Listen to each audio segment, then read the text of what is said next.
नमस्कार. श्री शिव महापुराण रुद्र संहिता युद्धखंड अध्याय क्रमांक 4 त्रिपुर दीक्षा विधान. श्री गणेशाय नमः.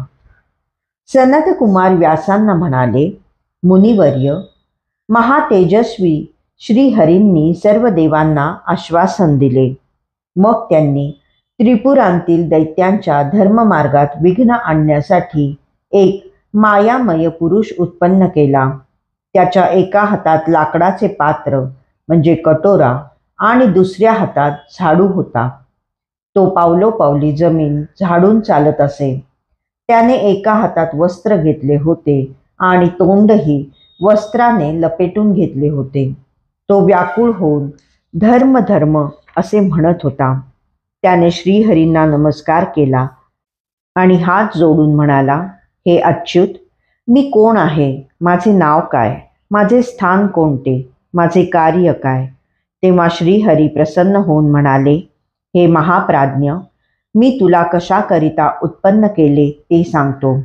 तू माझ्या अंगापासून उत्पन्न झाला आहेस, म्हणून माझेच रूप आहेस आणि माझेच कार्य करणार आहेस.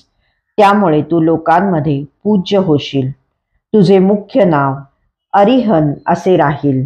तुला इतरही नावे प्राप्त होतील. तुझे स्थान कोणते ते मी नंतर सांगेन, पण आधी तुझे कार्य काय ते ऐक. तू 16,000 श्लोकांचे एक शास्त्र तयार कर. ते श्रुती स्मृतींच्या आणि वर्णाश्रम धर्माच्या विरुद्ध असले पाहिजे. ते अपभ्रंशमय असले पाहिजे आणि त्यात फक्त कर्मवादच असला पाहिजे. तू त्याची प्रयत्नपूर्वक रचना कर, मग त्याचा आपोआप विस्तार होईल. हे शास्त्र निर्माण करण्याचे सामर्थ्य मी तुला देत आहे. अनेक प्रकारची मायाही तुझ्या अधीन राहील. तेव्हा अरिहनने श्रीहरींना नमस्कार केला व म्हणाला, प्रभो, आता माझ्यासाठी काय आज्ञा आहे? तुमच्या आज्ञेने सर्व कार्य सफल होईल. श्रीहरींनी त्याला हे मायामय अद्भुत शास्त्र शिकवले. स्वर्ग आणि नर्क येथेच आहे, त्यांचे वेगळे अस्तित्व नाही, हा त्या शास्त्राचा मूळ विचार होता. मग श्रीहरी म्हणाले, आता तू त्रिपुरांमध्ये जा आणि आपल्या मायेने तेथील दैत्यांना मोहित कर. त्यांचा दीक्षित होऊन हे शास्त्र त्यांना शिकव. हे कार्य तू माझ्या आज्ञेने करणार आहेस, त्यामुळे तुला दोष लागणार नाही. तेथील दैत्य श्रुती स्मृतींच्या प्रकाशात राहत आहेत.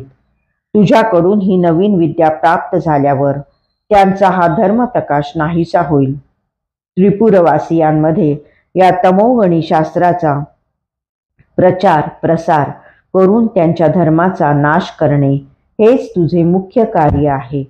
त्यामुळे देवांच्या हितासाठी त्रिपुरांचा नाश करणे सुलभ होईल.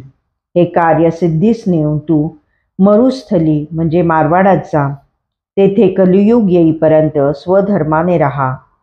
कलियुग सुरू होताच तुझे कार्यही सुरू होईल.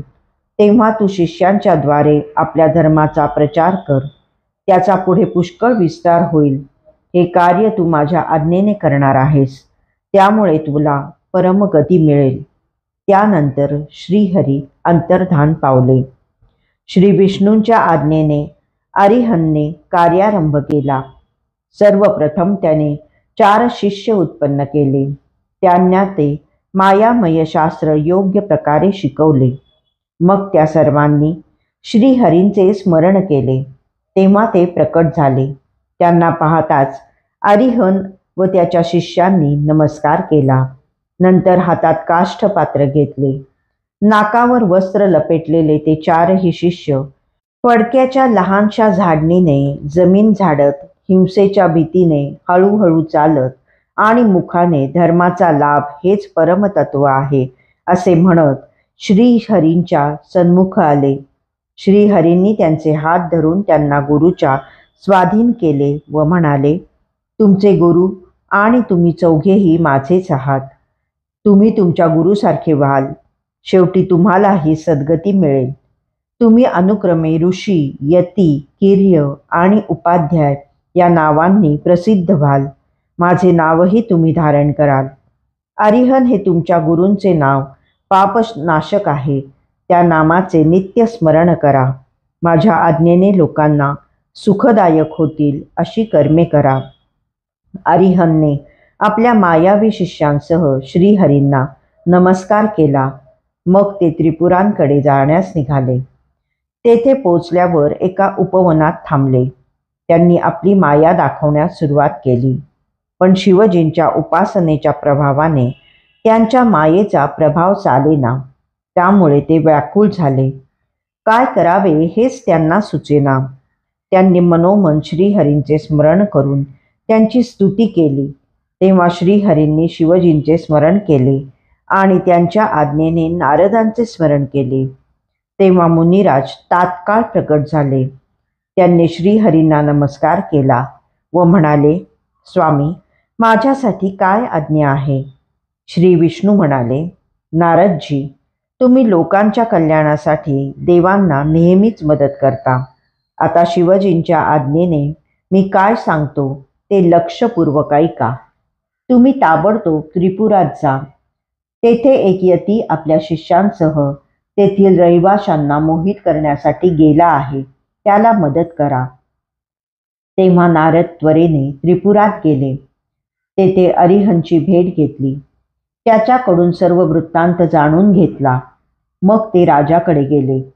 त्याला क्षेमकुशल विचारले.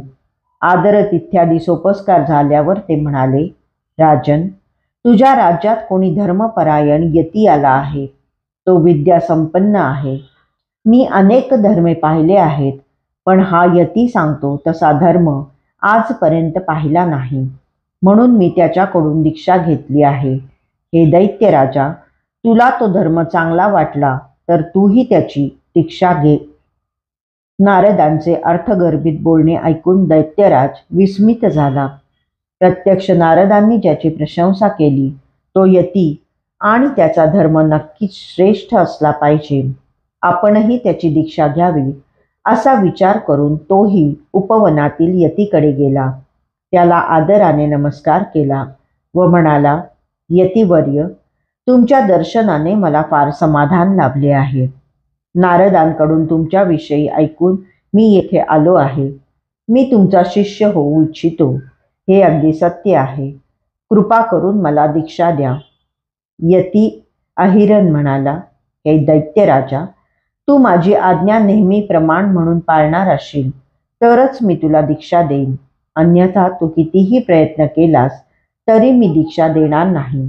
तेव्हा दैत्यराजा म्हणाला, भगवन, तुम्ही मला जी आज्ञा द्याल तिचे मी तंतोतंत पालन करीन. माझ्याकडून तुमच्या वचनांचे कधीही उल्लंघन होणार नाही. हे मी अगदी सत्य सांगत आहे.